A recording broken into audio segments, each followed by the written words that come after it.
We become a vibrational match to realms, not just through our conscious thoughts. We become a match through our emotional states, through our behaviors, which are patterns, through the whole version of ourselves that we are.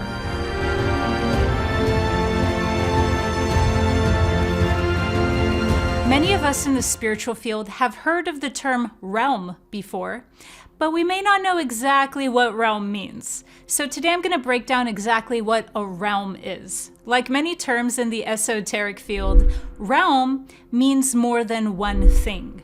But when we're thinking about realm and how it has to do with this reality, realms are very important because they're what make up the multifaceted nature of this reality.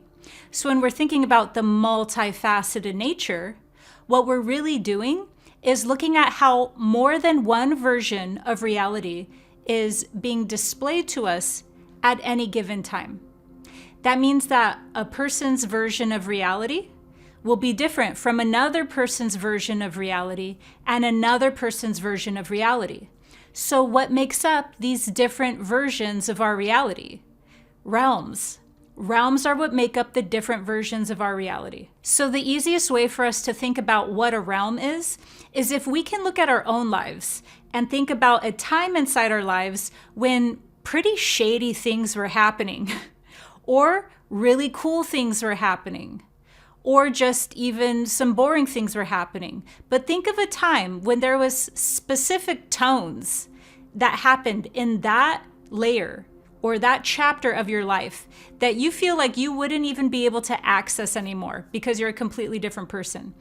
But why were all those things being able to happen at that version of your life or that part of your life? If it's too hard to think about yourself, then think about someone else that you may know and in their life, what chapter they were in when something really shady was happening or they were able to access really weird or even bizarre experiences that now it doesn't seem like they're able to access at all because they're living a completely different version of reality.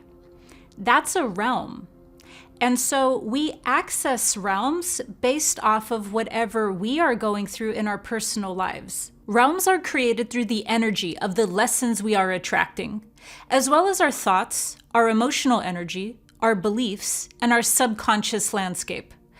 Realms are like different energetic layouts of reality. They shape reality in a specific way based off of the frequency they emit.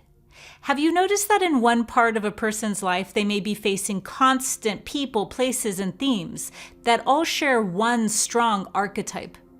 That is a realm they are in. The realms are not doing it. It is the version of reality that we are broadcasting outward, and that is attracting reality to present itself to us in a unique way. And this unique paradigm that we are experiencing is called a realm. We could even think of realms like subset realities within an overall larger reality. And so these subset realities are like a way that we interact with reality that will be different from how reality is interacting or interfacing with someone else. And so when it comes to our specific realms, what makes that up is our vibration and our frequency. If you'd like to learn the difference between frequency and vibration, you can watch my video on that, how to vibrate correctly. We become a vibrational match to realms, not just through our conscious thoughts. We become a match through our emotional states, through our behaviors, which are patterns, through the whole version of ourselves that we are. And so think about the healing journey, or just even a spiritual awakening journey.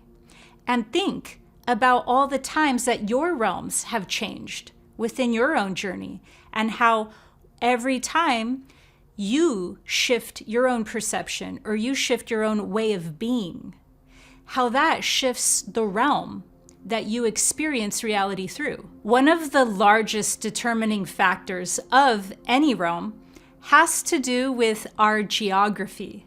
So geography is actually a very large factor when it comes to what realms we experience, because depending on what region of the world that we are in, we're actually already shaping our own realm based off of the energies that those regions hold.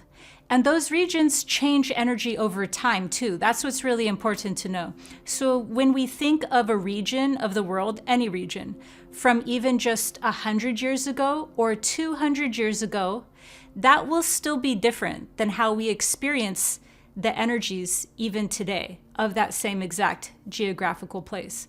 But still, regardless of if energies change over time, we still access realms specifically through the dominant theme of where we live or wherever we're traveling to.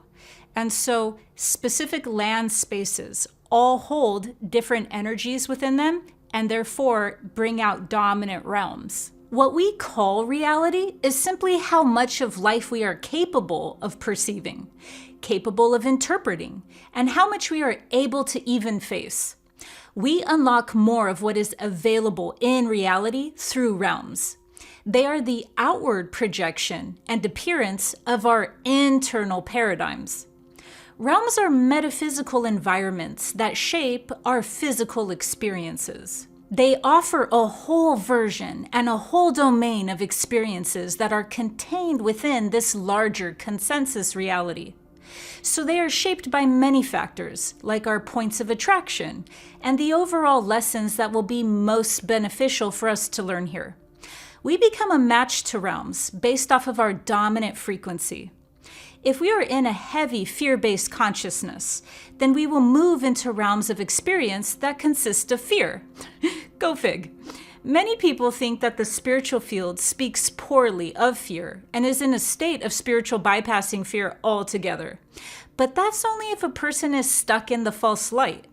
In truth, fear is not meant to be defended. It is a cry for help that is always calling us to transmute it. So although there is such a thing as healthy fear, and we will always experience fear to some extent, it's an act of self-neglect to allow fear to go unhinged and accumulate into our dominant paradigm.